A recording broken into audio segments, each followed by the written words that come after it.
अभी अभी नरेंद्र मोदी चाइना होते हुए इजराइल गए थे। अब इजराइल के चारों तरफ सब दुश्मन देश हैं और वहां से नरेंद्र मोदी को विमान अंदर ले जाना था। ठीक है, अब इधर जा रहे थे यहूदी देश के लिए, इजराइल के लिए जा रहे थे मोदी, और चारों तरफ मुस्लिम देश। किसी ने भी मस्ती कर ली, एक आधी भी मिसाइल छोड़ दी तो मोदी का इजराइल का दोनों का काम वहीं तमाम हो जाएगा। देखो आप, दम कितना, खम कितना। अपने तो बोलते हैं तो अपने गली का कुत्ता भी अपना आप सुनता नहीं। और पुराने जमाने में एक महाजन बोलता था। देखो आप सिंदरी का इतिहास भी, सिंदरी के इतिहास में एक महाजन ने बोल लिया हो तो 36 कौम की ताकत नहीं थी कि सामने जबान उठा करके देख सके। ऐसी अपनी मजबूती थी।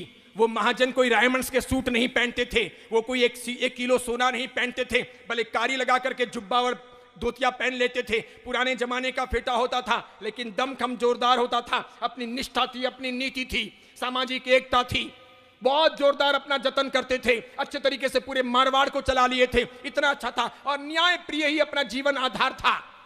जैसे ही मोदी अंदर प्रवेश कर रहे थे, इजराइल ने सभी देशों से कहा कि मोदी इजराइल के मेहमान हैं, लेकिन आसपास के मेरे सभी दुश्मन देशों से कह देना चाहता हूं कि मोदी की हिफाजत करने का जिम्मा आपका होगा, मेरा नहीं।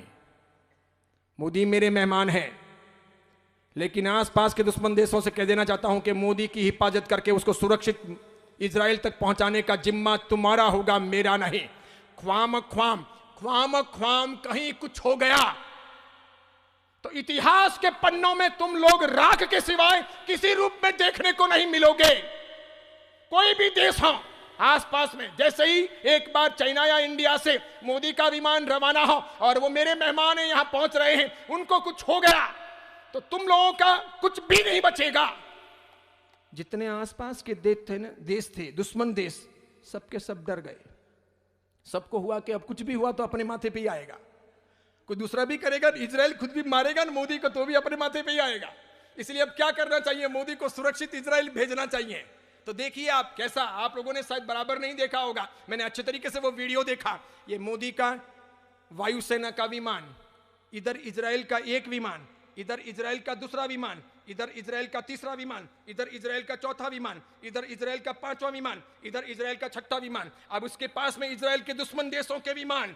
सब लोग एक ही काम में लगे हैं कि इस आदमी को बराबर जिंदा वहां पहुंचाना पड़ेगा।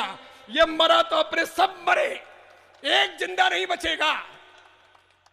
ऐसा इतिहास में कभी नहीं हुआ, अमेरिका के राष्ट्रपति के लिए भी नहीं हुआ कि दुश्मन की सेवा में लगे, दुश्मन की सेवा में लगे। इस प्रकार ऐसे ओज, ऐसा सत्व, ऐसी निष्ठा खड़ी करनी पड़ती है।